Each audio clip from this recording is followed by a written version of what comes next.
우리 한번 좌우에 계신 분들 한번 서로 한번 인사하겠습니다.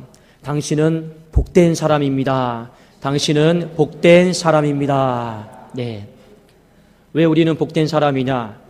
인생의 첫날을 또 첫 달을 우리가 하나님 앞에 예배드림으로 또 기도함으로 우리가 나왔기 때문에 복된 인생인 줄로 믿습니다. 하나님께서 오늘 우리에게 주신 말씀은 마태복음 13장 44절에서 46절 말씀입니다. 마태복음 13장 44절에서 46절 말씀, 우리 신약성경 23면입니다.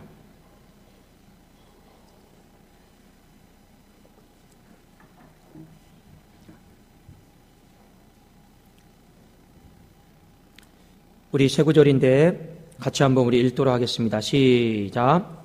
천국은 마치 밭에 감춘 보화와 같으니 사람이 이를 발견한 후 숨겨두고 기뻐하며 돌아가서 자기의 소유를 다 팔아 그 밭을 사느니라.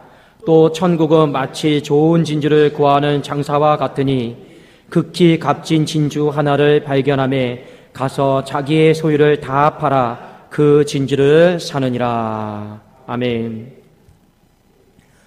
오늘 본문 말씀에 보면 두 가지 비유가 나옵니다. 하나는 어떤 소작농이 밭을 갈다가 뭐가 딱 걸렸습니다. 이 뭐가 걸렸는가 봤더니 돌이 아니고 여러분 무엇입니까? 파봤더니 보화였습니다. 근데 누가 보나 안 보나 다 살펴보고 그 보화를 다시금 그 자리에 깊숙한 곳에 자기만 알 수 있는 곳에 묻어두었습니다. 너무 기뻤죠. 집에 갔을 때. 어떤 생각으로만 가득 차 있을까요? 저거 아무도 모른다. 내가 좀 샀으면 좋겠다. 그런데 내 집의 형편이 그것을 다 살 재력이 안 됩니다. 어떻게 합니까? 빚을 내기 시작하죠. 왜 빚을 냅니까? 그 밭 하나를 사기 위해서 빚을 냅니다. 혹시 주인이 팔지 않을까봐 더 더블로, 더 갑절로 얹어주기 위해서 많은 돈을 마련했습니다. 사람들은 그 사람에게 말하기를 그 쓸데없는 돌밭을 무슨 놈의 그 밭을 그렇게 비싸게 주고 살려고 하느냐?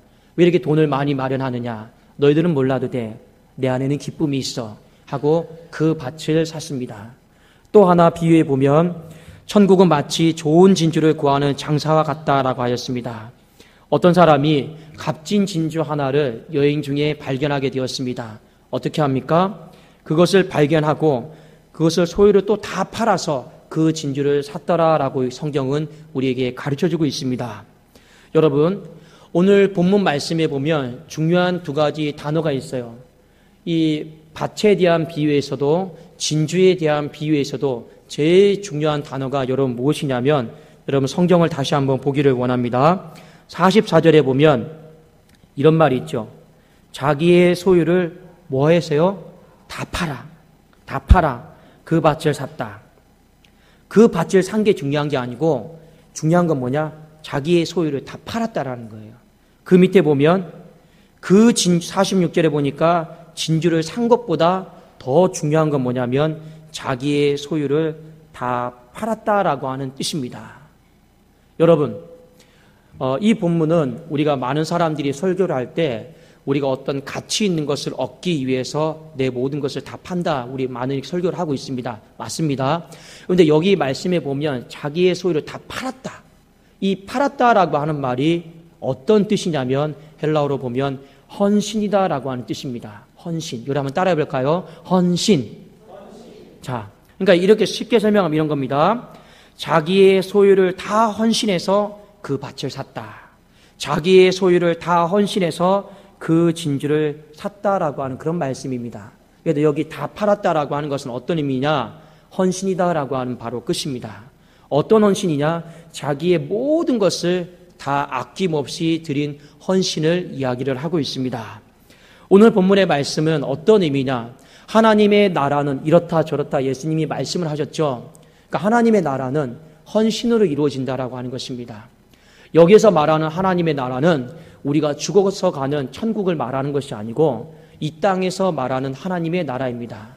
우리가 찬송에 보면 이런 찬송이 있죠. 주 예수와 동행하니 그 어디나 하늘나라 할 때 여러분 그 어디나 하늘나라가 어디입니까? 주님과 함께하는 그곳이 바로 하늘나라인 줄로 믿습니다.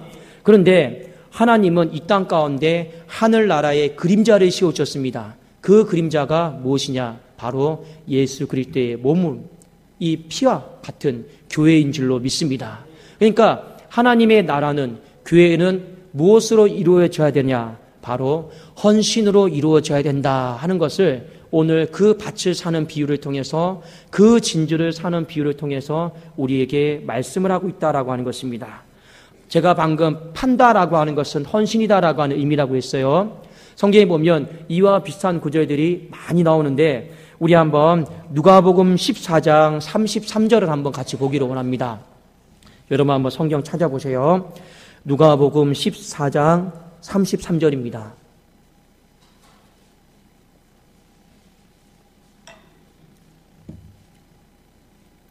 예, 천천히 찾으셔도 됩니다.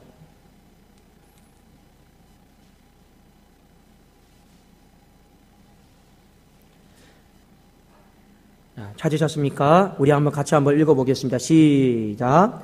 이와 같이 너희 중에 누구든지 자기의 모든 소유를 버리지 아니하면, 자, 여기까지 봅시다.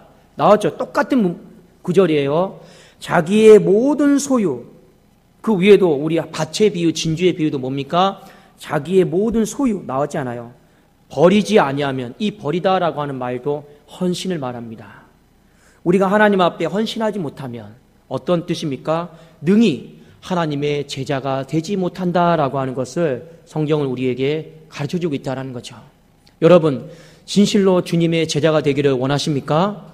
예, 그렇다라면 우리 안에 필요한 것이 무엇이냐? 바로 헌신이다. 이것을 우리에게 일깨워주고 있습니다. 사랑하는 여러분, 그러면 오늘 본문 말씀을 통해서 우리는 무엇 때문에 헌신해야 되는가? 무엇 때문에 나는 내 소유를 다 팔아야 되는가? 나는 다 버려야 되는가? 이 부분에 대해서 성경은 우리에게 답을 주고 있습니다. 다시 한번 말씀 마태복음 13장 44절에서 46절에 보면 이 소장농이 자기의 소유를 다 파는 이유, 헌신하는 이유는 무엇입니까? 그 밭을 사기 위해서입니다. 그런데 44절에 보면 그 밭은 이 사람에게 무엇을 줬냐? 기쁨을 줬습니다. 이 기쁨은 어떤 기쁨이냐? 이 사람이 살아가면서 한 번도 누려보지 못한 바로 그런 기쁨이다라는 거죠. 이 사람이 소장농으로서요, 여러분, 일을 하면 주인이 삭스를 주잖아요. 월급을 받잖아요. 월급을 받으면 기쁘잖아요. 기쁘다, 기쁘다. 이것도 기쁨인데 지금 이 꽃갱이질을 하다가 이 보화를 발견한 기쁨은요, 이때 동안 본인이 살아오면서 한 번도 경험해보지 못한 바로 그런 기쁨이었다라는 거죠. 그래도 오늘 말씀해 보니까 이 사람이 나와 있잖아요. 이를 발견하고 숨겨두고 기뻐하며 돌아갔다고 하고 있습니다. 이 기쁨은 사람이 줄 수 있는 기쁨도 아니고 어떤 기쁨이냐? 바로 하늘 아버지께서 주신 기쁨인 줄로 믿습니다. 바로 이 기쁨 때문에 이 사람은요, 그 밭을 다 샀다라고 하는 거예요. 이 보아의 비유에서는 그렇습니다. 무엇 때문에요? 기쁨 때문에. 우리가 신앙생활을 하다 보면요, 이런 것이 있어요. 세상이 나에게 주지 못하는 만족감이 있어요. 그 누가 주십니까? 하나님이 주실 때가 많이 있어요. 여러분, 한나 아시죠? 한나가 자녀를 낳지를 못했습니다. 남편이 끔찍히 사랑해도, 많은 선물을 주고 사랑해도 한나가 위로가 안 된 거예요. 누가 그 한나를 위로해 줘야 됩니까? 하나님이 위로해 주셔야 됩니다. 인생을 살아가다 보면 자녀가 위로가 되지 않을 때, 남편이 위로가 되지 않고 아내가 위로가 되지 않을 때가 있습니다. 물질이 위로가 되지 않을 때가 있습니다. 내 마음, 내 이 깊숙한 마음, 공허하고 헛된 마음, 허망한 마음, 누가 위로해 주십니까? 하늘 아버지께서 위로해 주실 줄로 믿습니다. 이 하늘 아버지가 주시는 기쁨, 위로함이 우리에게 있다라는 거죠. 이것은요, 여러분, 세상에 가서 돈 주고 살 수가 없다라는 것이죠. 살 수가 있습니까? 없습니까? 돈 주고 못 사요. 그런데 이것은요, 너무나도 우리의 인생을 살리기도 하고 우리의 인생에 무너진 그 잿더미에 있는 인생을 다시금 환한 웃음으로, 기쁨으로 바꾸는 놀라운 힘과 능력이 있는 줄로 믿습니다. 사랑하는 여러분, 여러분의 인생 가운데 보화를 많이 발견하기를 원하는데 그 보화는 어떤 보화냐? 하늘 아버지가 주시는 그 기쁨, 세상이 주지 못하는 그 평안, 세상이 주지 못하는 그 만족, 기쁨은 이 보화를 우리 가정 가운데, 교회 가운데 2월 한 달 많이 허락해 주시기를 주의 이름으로 축원합니다. 그래서 그걸 산 거예요. 그 기쁨 때문에. 또 하나, 진주의 비유에 보면, 이 진주의 비유를 보면 이 사람이 다 헌신해서 진주를 샀거든요. 근데 여기 말씀은요, 예수님이 그 당시에 실제적으로 있었던 일을 빗대어서 말씀을 하신 겁니다. 무슨 말이냐? 진주는요, 지중해 1세기 시대 때 신약 성경이 쓰여졌던 그 시대 때 굉장히 중요한 가치를 가지고 있었습니다. 어떤 가치냐? 한 사람의 존귀함, 이 신분에 대해 보장해주는 표시가 바로 진주였습니다. 그래서 성경 말씀에 보면 너희 진주를 돼지 앞에 던지지 말라. 미천한 사람은요, 이 진주를 가질 자격이 없다라고 하는 그런 뜻입니다. 그러니까 진주는요, 그 당시에 굉장히 존귀함의 상징이었고 신분의 고귀함의 상징이었습니다. 그런데 진주가 이 출산되는 곳이 있는데 이스라엘 백성들이 주로 있었던 이 홍해 있잖아요. 홍해에서 나는 진주는 좀 싸구려였어요. 그런데 조금 더 나가면 페르시아 만이 있거든요. 이 페르시아 만에서 나는 진주는 좀 더 극상품이었어요. 근데 사람들이 더 비싼 진주가 어디 있을까 찾아봤더니 있었던 곳이 어디냐? 저 인도까지 간 거예요. 실제로 이 역사 문헌에 보면 사람들이 좋은 진주를 얻기 위해서 헌신을 하는데 어디까지 헌신을 하냐? 바로 페르시아 땅을 지나서 저 인도까지 가서 진주를 찾고 얻으려고 헌신을 했던 기록들이 그 당시에 일상적이었다라는 것입니다. 무엇 때문에요? 값진 그 진주를 얻기 위해서. 그 값진 그 진주가 여러분 무엇입니까? 내 삶을 존귀하게 하는 것. 내 삶을 여러분 고귀하게 하는 것. 이것이 바로 값진 진주를 얻고자 했던 목적들이었습니다. 그리고 이것을 위해서 많은 사람들이 자신이 여행 비용을 마다하지 않고 그 비용을 희생하고 헌신하는 것을 마다하지 않고 다 멀리까지 갔다라는 거예요. 무엇 때문에요? 값진 진주를 하나 얻기 위해서. 그래서 오늘 말씀해 보면 이 두 가지 비유의 공통점은 무엇이냐? 무언가 귀중한 것, 무언가 소중한 것, 무언가 고귀한 것, 이것을 얻기 위해서 사람들이 헌신했다라는 것입니다. 시간을 헌신하고 물질을 헌신하고 자기의 모든 삶을 다 들여서 헌신해서 그것을 얻었다라고 하는 것을 우리에게 일깨워주고 있는 것이죠. 사랑하는 여러분, 다시 한번 우리가 이 말씀을 이제 본문으로 한번 돌아와 봅시다. 그러면 우리의 인생 가운데 참된 기쁨이시오, 우리의 인생 가운데 참된 존귀함의 근원은 누구일까요? 바로 예수 그리스도인 줄로 믿습니다. 그래서 사도 바울은요, 이 성경 말씀을 빗대어서 이런 고백을 했습니다. 나도 다 팔아서 헌신하겠다.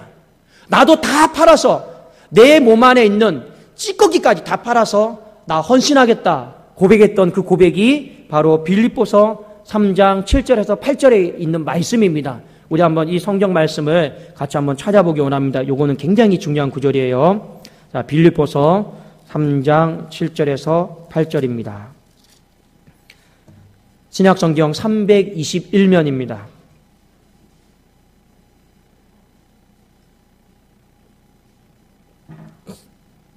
321면 빌립보서 3장 21절입니다. 3장 7절 8절입니다.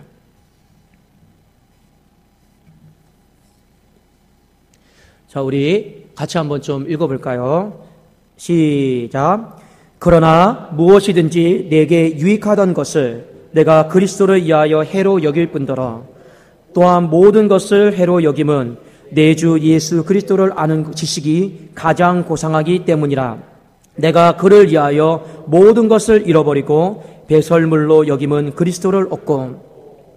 여기 나와 있죠. 모든 것이라고 또 나와 있잖아요. 밭의 비유에도 진주 비유에도 아까 제자 비유에도 모든 소유, 모든 것 나와 있죠.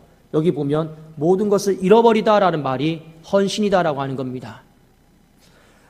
여러분, 왜 모든 것을 헌신해서 뭘 얻기 위해서 바울은 지금 이렇게 살고 있습니까? 바로 예수 그리스도, 하나님을 알아가는 그 지식, 그것을 얻기 위해서 자기가 가지고 있었던 소중했던 모든 것들을 여러분 다 헌신했다라는 거죠. 버렸다라고 하는 겁니다. 여러분, 바울이 실제로 뭘 버렸습니까? 로마의 시민권도 버렸어요.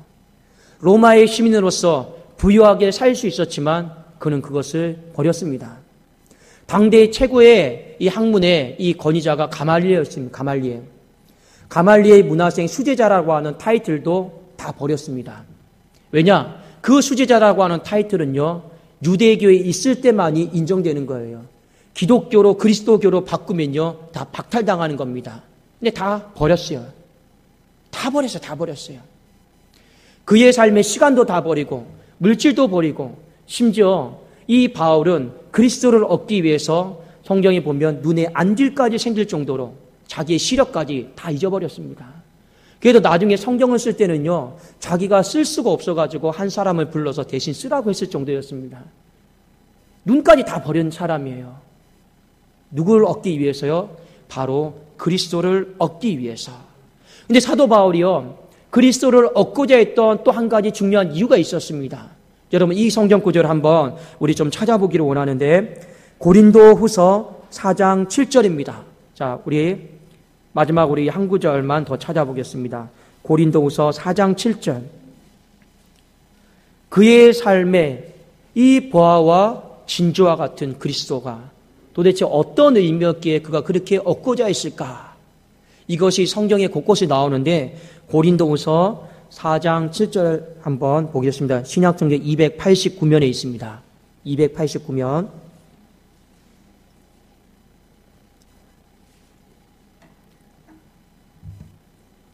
자, 같이 한번 읽어볼까요? 시작. 우리가 이 보배를 질그릇에 가졌으니 이는 심히 큰 능력은 하나님께 있고 우리에게 있지 아니함을 알게 하려 함이라.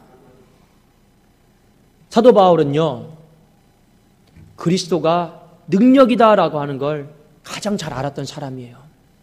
그의 삶 속에 십자가는 능력이다라고 하는 것을 그 누구보다도 제일 잘 알았던 사람이 사도 바울이었습니다. 그가 이런 말하죠. 십자가의 도가 멸망하는 자에게는 미련한고 믿는 우리에게는 여러분 하나님의 능력이다라고 했습니다. 그의 평생에 그리스도를 알고 표대를 향해서 달려나가면서 자기의 모든 것을 헌신하면서 얻기를 위했던 것은 바로 십자가였습니다. 십자가의 능력이었습니다. 그래서 갈라디아 2장 20절에 그가 이런 고백을 하죠. 내가 그리스도와 함께 십자가에 못 박혀 죽었나니 그런즉 이제는 내가 산 것이 아니요 오직 내 안에 그리스도께서 사신 것이라. 이제 내가 육체 가운데 사는 것은 나를 사랑하사 나를 위하여 자기 몸을 버리신 하나님의 아들을 믿는 믿음 안에서 사는 것이라. 자기의 모든 것을 다 헌신하고 내 안에 그리스도께서 사셔서 십자가의 능력이 충만하게 나타나기를 원했던 한 사람의 인생이 누구였느냐? 바로 사도 바울의 인생이었습니다. 그러니까 그만큼 성경을 많이 썼던 사람이 없어요. 그만큼 많은 기적을 일으켰던 사람이 없었고 그만큼 많은 사람을 병든 곳에서 이 마귀와의 전쟁에서 이겼던 사람이 없습니다. 그가 그만큼 다 버렸기 때문에 하나님께서 바울에게 심히 큰 능력을 부어주신 줄로 믿습니다. 비록 그의 인생은 질그릇과 같은 인생이에요. 왜 질그릇입니까? 다 쏟아부었으니까. 자기의 재산은 하나도 없으니까요. 남아있는 그 질그릇 여러분 뭡니까? 보잘것없는 그릇이잖아요. 너무 쉽게 깨어지는 그릇이잖아요. 왜 자기의 인생이 질그릇이 되어버렸습니까? 하나님 앞에 다 쏟아부었으니까 남는 게 없어요. 근데 그 안에는 여러분 뭐가 담겨져 있습니까? 바로 예수 그리스도의 능력이 담겨져 있는 줄로 믿습니다. 그거 하나를 얻기 위해서 그는 평생을 버리면서 헌신하면서 달려갔다라고 하는 것을 우리에게 일깨워주고 있는 것이죠. 그런데 오늘 이 비유의 모든 것들을 한 가지 우리가 한번 정리를 해보면 또 하나 우리에게 던져주고 있는 중요한 메시지가 있습니다. 그것은 무엇이냐? 밭을 샀던 사람이 기쁜 마음으로 다 밭을 샀을까요? 억지로 샀을까요? 다 기쁜 마음으로 샀겠죠. 진주를 산 사람이 기쁜 마음으로 그 진주를 샀을까요? 억지로 샀을까요? 기쁜 마음으로 샀단 말입니다. 바울의 인생도 자신의 모든 것을 다 팔아서 예수 그리스도 그 예수를 기쁜 마음으로 얻었을까요? 억지로 얻었을까요? 기쁜 마음으로 얻었다라는 것입니다. 오늘 말씀의 결론은 무엇이냐? 우리가 하나님의 나라는 무엇이라 했습니까? 헌신으로 만들어가는 것입니다. 하나님의 나라는 헌신으로 만들어가는 건데 이 헌신으로 만들어가는 것을 저와 여러분이 기쁨으로 만들어갈 수 있기를 주의 이름으로 축원합니다. 그래서 여러분 고린도후서 9장 6절에 보면 바울이 이런 말하고 있어요. 각각 그 마음에 정한 대로 할 것이요 인색함으로나 억지로 하지 말지니 하나님은 즐겨내는 자를 사랑하시느니라. 아멘. 여러분, 우리 마음속에 억지로 드리는 예배도 아니고 억지로 드리는 기도도 아니고 인색함으로 드리는 물질도 아니고 어떤 마음이라고요? 즐겨내는 마음, 기쁜 마음으로 하나님 앞에 헌신할 수 있기를 주의 이름으로 축원합니다. 그러면 어떤 일이 벌어지냐? 바로 하나님의 나라가 이루어져요. 세상이 알지 못하는 그 기쁨, 밭을 발견한 그 기쁨이 우리 안에 생기는 것이고 세상으로부터 얻을 수 있는 그 존귀함, 그것이 우리에게 부어지는 것이고 바울이 얻었던 것처럼 세상이 줄 수 없는 그 하나님의 위대한 능력이 우리의 가정과 교회 가운데 충만하게 부어줄 줄로 믿습니다. 우리 그래서 좌우에 계신 분들 한번 서로 고백하기를 원합니다. 기쁨으로 헌신합시다. 네. 한 번 더 물어볼까요? 오늘 설교의 제목인데, 자, 그 밭을 사세요. 그 밭을 사세요. 예. 예, 이 말씀 꼭 잊어버리지 마시고, 우리 오늘 2월 첫 달 하나님 앞에 헌신하는 마음으로 또 우리 또 기도하고 영광 돌릴 수 있기를 원합니다. 기도하겠습니다. 살아계신 하나님 아버지, 감사를 드립니다. 우리에게 모든 주신 것도 다 왜 주셨습니까? 다 하나님을 얻으라고, 그 밭을 사라고, 그 진주를 사라고 우리에게 모든 소유를 주신 줄로 믿습니다. 내 만족과 유익을 위해 세상을 사지 않게 하시고 그 예수 그리스도를 내가 얻게 하여 주시옵소서. 하나님, 우리 사랑하는 성도님들이 이번 한 달을 살아가면서 하나님, 내 모든 것을 다 파는 헌신이 있었으면 좋겠습니다. 가정의 모든 성도들이 헌신하게 하여 주시고 교회의 모든 성도들이 헌신하게 하여 주옵소서. 그리함으로 이곳 가운데 세상이 알지 못하는 기쁨, 세상이 줄 수 없는 그 존귀함, 세상이 줄 수 없는 그 위대한 능력이 우리의 가정과 교회 가운데 충만하게 넘치는 오늘 기도의 시간이 되어지게 하시고 우리의 또 2월 한 달이 되게 하여 주시옵소서. 감사드리오며 예수님의 이름으로 기도드리옵나이다. 아멘.